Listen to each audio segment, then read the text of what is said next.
Magandang buhay, lagi kong sinasabi na pag may itinanim, may aanihin. At syempre, ito ay tanim ni Papa. Hi! O, diba? Sadika! Mabuhay, Philippines! Gurang na na day. Abot kamay ang blessings. Gagmay na kayo. Hindi na hilaw, Sil. Isulog.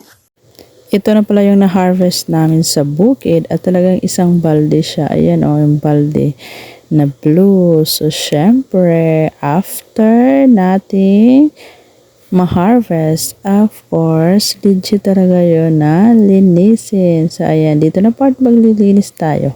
Tips pala para hindi masira agad yung mga kalamansi nyo kapag marami kayong ganito ay pwede nyong pigain tapos ilagay nyo sa ref o kaya freezer. Lagay nyo lang sa plastic para pag magtimpla ka kayo, ready na siya. So ayan, dito maglilinis na talaga tayo. Mag-start na tayo maglinis. Gupitin lang natin yung mga niya, yung parang tangkay sa unahan. O diba?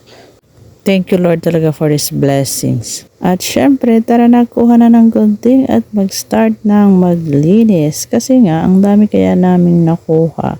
Mga siguro more than talaga 1,000. O diba, gupitin mo more than 1,000 na ganyan.